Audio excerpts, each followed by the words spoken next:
Hello, knowledge seekers.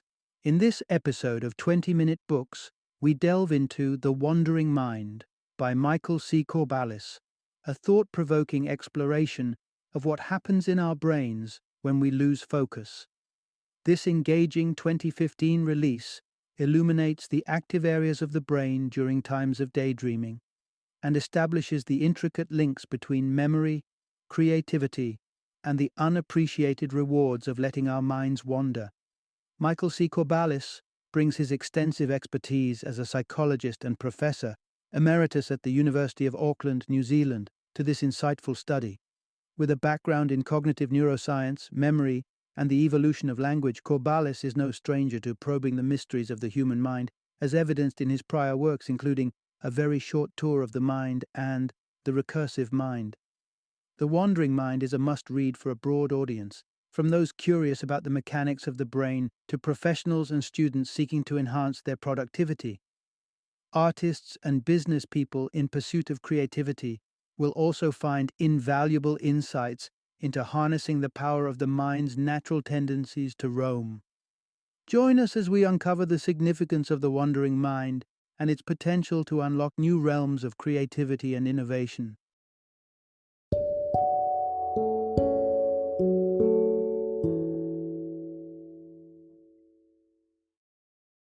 The Wandering Mind: What the Brain Does When You're Not Looking. Introduction. Embark on a journey into the wonders of the wandering mind. Ever found yourself lost in a daydream, escaping the monotony of a traffic jam, or drifting away from the repetitive tasks of your day? It's a familiar experience, one that brings both solace and frustration. Solace when it serves as a refuge from boredom and frustration when it pulls us away from tasks requiring our undivided attention.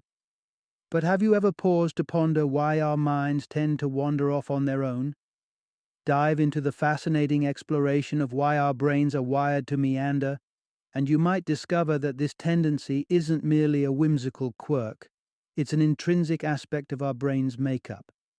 At first glance, this propensity for our thoughts to drift might seem like an evolutionary misstep. After all, wouldn't staying perpetually vigilant have been more advantageous for our ancestors, who lived in a world fraught with dangers like saber-toothed tigers and venomous snakes?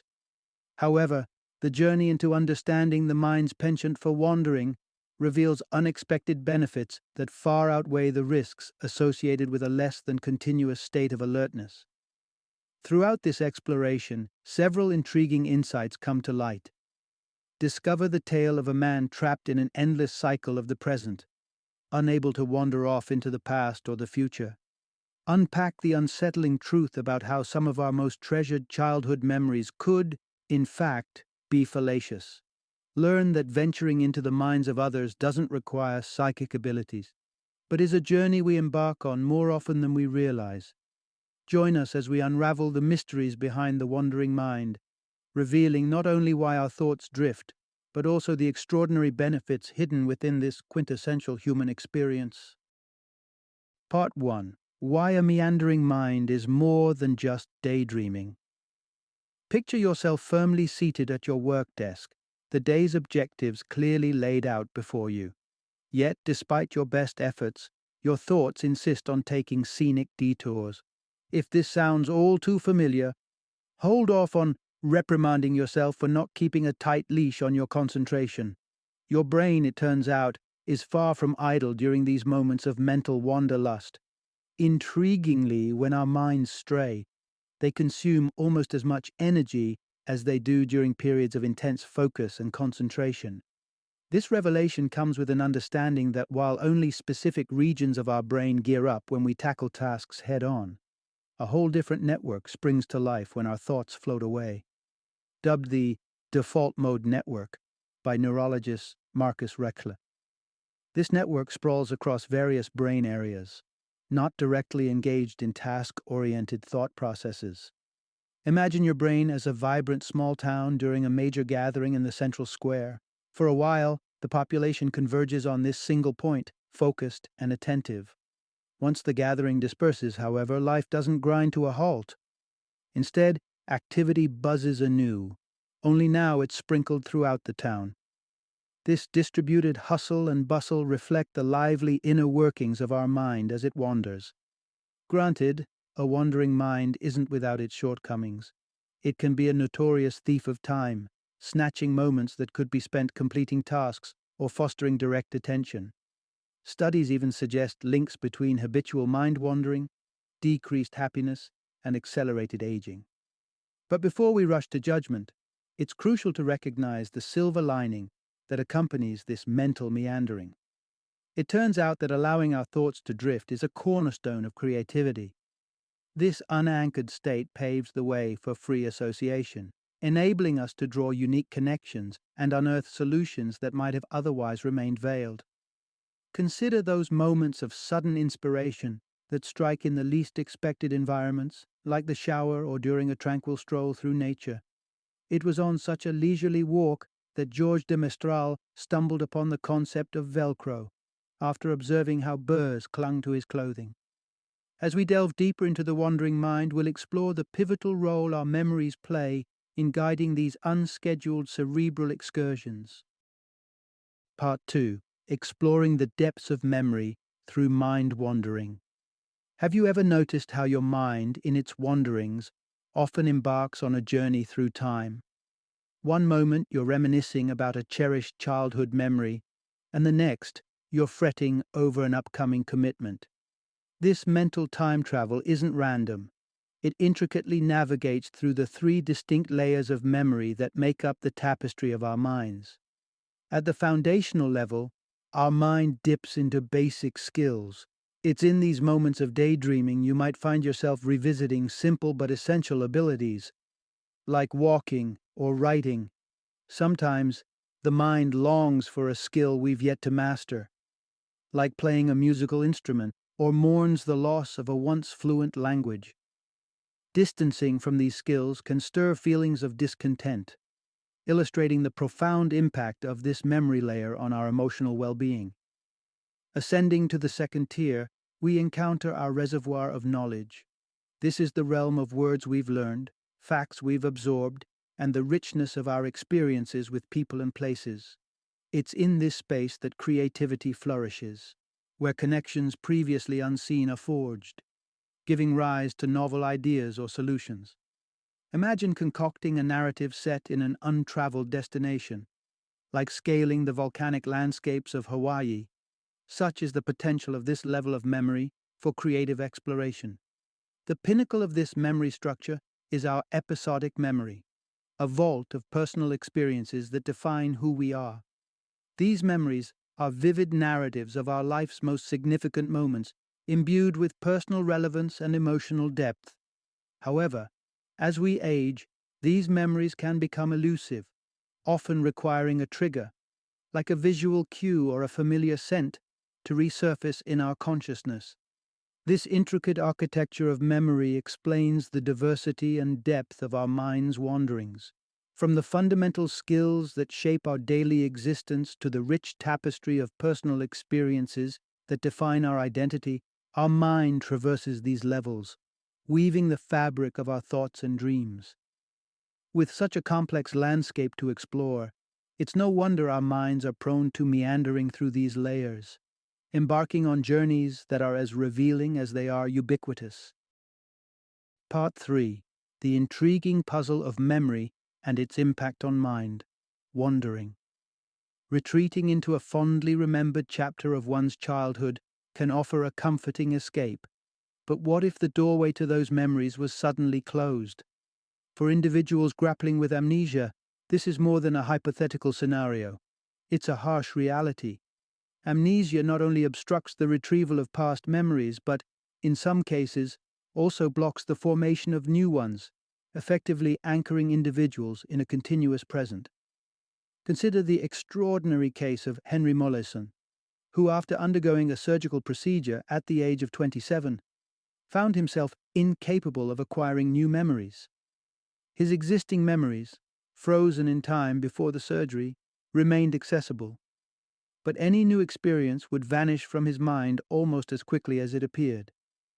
This left Molaison perpetually residing in his past self, even at the age of 60, believing himself to be around 34. However, it's not solely through conditions like amnesia that our memories, and subsequently our mind's wanderings, can be disrupted. The capability for the human mind to fabricate false memories throws another wrench into the complex machinery of our consciousness. Unlike a video recording, our memories aren't stored in an immutable format. Every recollection comes with the opportunity for alteration, meaning the narratives we recall can be subtly distorted with each replay. American psychologist Elizabeth Loftus's groundbreaking research shed light on how susceptible we are to implanting false memories. In one of her experiments, a significant portion of participants was led to believe and recall in detail false events such as getting lost in a supermarket during childhood, events that were, in reality, mere fabrications. These instances demonstrated that our memories are not fixed bastions of truth, but are instead malleable constructs that can be shaped and reshaped over time.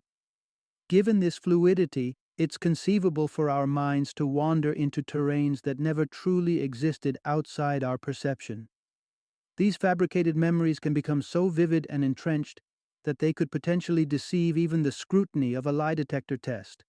As we proceed to explore how our minds can also traverse into the experiences of others, a journey that can be surprisingly beneficial, it becomes evident that the landscapes of memory and mind wandering are far more intricate and bewildering than one might initially assume.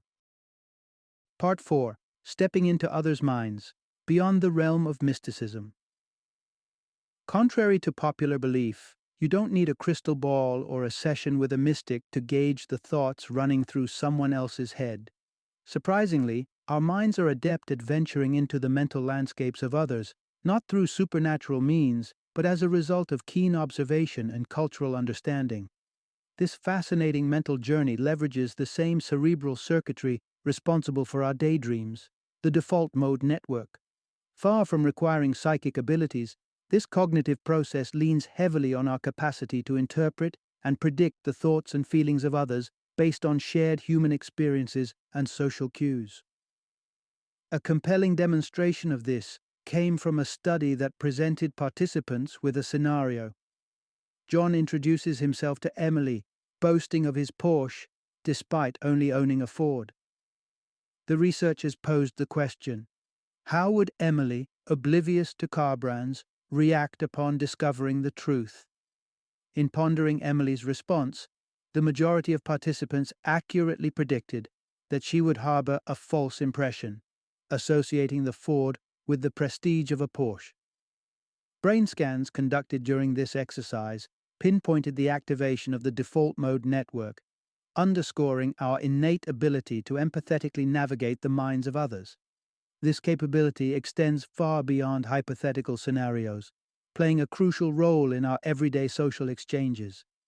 It enables us to anticipate misunderstandings or potential slights in our interactions, thus steering conversations away from social pitfalls. For instance, understanding that someone like Emily might be harboring a misconception enables us to adjust our communication, preempting confusion or embarrassment. Consider the possibility of Emily being publicly corrected about her car brand error, a situation ripe for humiliation. Armed with the insight into her perspective, we are positioned to subtly rectify the misunderstanding, sparing Emily potential discomfort. This demonstrates not only the power of our mind's ability to delve into the perspectives of others, but also its role in fostering empathy and maintaining the social fabric that binds us together. Part 5. The Timeless Art of Storytelling. A window into our wandering minds. Among the myriad traits that link humans to the rest of the mammalian kingdom, from the intricacies of social dynamics to the simple disliking of fleas, stands one distinctively human practice that sets us apart: storytelling. This ancient art, deeply woven into the fabric of human society, serves as a testament to our unique capacity for imaginative wonder. The roots of storytelling stretch far back into the mists of prehistory, serving as a vital conduit for knowledge and survival strategies among early hunter-gatherers. These tales, rich in wisdom about the natural world and human experience, were not only for entertainment, but crucial for the perseverance of early communities. They detailed where to find food, cautioned against potential dangers, and shared insights into the ways of other tribes. Even today, storytelling remains a central tradition among some tribes, revered as a vital means of education and cultural preservation. In these early societies, the storyteller wielded immense respect, indicative of the value placed on this oral tradition. The art of storytelling wasn't merely a reflection of human creativity, but a cornerstone in the edifice of communal knowledge and identity. This penchant for narrative is also thought to have played a pivotal role in the evolution of language itself. While it's believed that early humans might have used mime as a rudimentary form of storytelling, the limitations of this nonverbal communication inevitably gave rise to more sophisticated means. Language emerged not only as a tool for conveying practical knowledge, but as a medium for crafting increasingly complex and abstract tales. This linguistic leap enabled our ancestors to explore concepts beyond the tangible, paving the way for the invention of new terms and the expression of nascent ideas. While some stories drew directly from the tapestry of lived experiences, the essence of storytelling often ventured into realms of pure fantasy. This blend of fact and fiction underscored the role of the wandering mind in shaping narratives that could captivate, educate, and inspire. As we will explore, the relationship between mind wandering and creativity is a profound one, highlighting how the act of letting our thoughts drift can enrich the storytelling tradition, a tradition integral to the human experience, enabling us to dream, to remember, and to imagine new possibilities. Part 6: Unlocking Creativity, the Natural Power of a Wandering Mind. In the realms of business and the arts, creativity is not just an asset, it's the lifeblood that fuels innovation and breathes life into ideas. The quest for this elusive spark of inspiration has led countless individuals down the path of substance use in hopes of achieving the creative zenith experiences known to accompany drugs like LSD, marijuana, and opium. These substances, celebrated and infamous alike, are sought after for their ability to induce a state of mind wandering, a gateway to uncharted territories of imagination. Even the realm of dreams, with its boundless, unpredictable creativity, shares this appeal, though its treasures often slip through the fingers of our waking memory. Historically, figures ranging from literary giants like Charles Dickens and Edgar Allan Poe to icons of innovation such as the Beatles and Steve Jobs have been known to harness the mind-altering effects of drugs in their creative pursuits. Alcohol, too, has been a companion to many a creative mind, including Winston Churchill, James Joyce, and Ernest Hemingway, each seeking solace or stimulation within its embrace. Yet, the shadow cast by these substances is deep, harboring risks such as addiction and other detrimental effects on health. Fortunately, the landscape of creativity is not solely the domain of external stimulants. Within each of us lies a safer and equally potent pathway to inspiration, the natural tendency of our minds to wander. This process, known as incubation, champions the idea that our most brilliant revelations often emerge not from intense focus but from moments of detachment. Within our brain, the default mode network, our very own crucible of creativity, thrives when we let our guard down and allow our thoughts to drift freely. Evidence of this can be found in experiments where individuals tasked with creative challenges demonstrated remarkable leaps in ingenuity following breaks filled with mundane, undemanding activities. These interludes of mental respite enabled their minds to meander, engaging the default mode network and nurturing the seeds of novel ideas.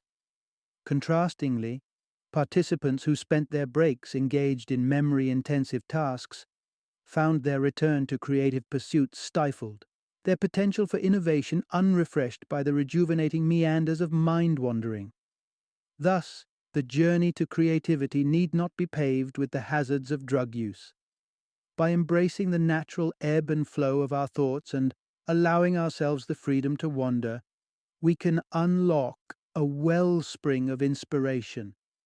Let your mind drift and watch as the boundaries of creativity extend beyond the horizon. Final summary. In a world where constant focus and productivity are highly valued, the act of letting one's mind wander has often been viewed with a hint of disdain. However, diving into the depths of our wandering minds reveals a rich tapestry of mental activity, far from the idleness it is often mistaken for. The truth is, our minds, when adrift, are not idle but vividly alive, engaging in a complex dance of thoughts, memories, and imaginations.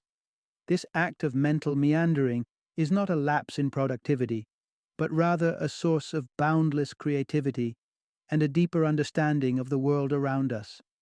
By allowing our thoughts to roam freely, we invite inspiration to strike, nurturing the seeds of invention and artistic expression.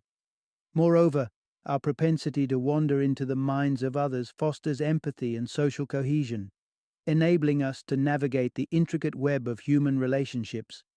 In essence, the wandering mind is a testament to the human capacity for imagination, innovation, and connection.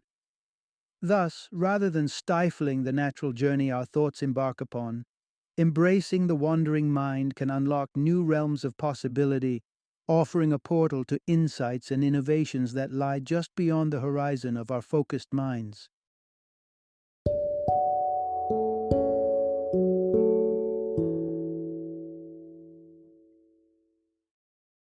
Thank you for joining me today on this journey of learning and discovery as we explored the insights of another thought-provoking book in our growing library of knowledge.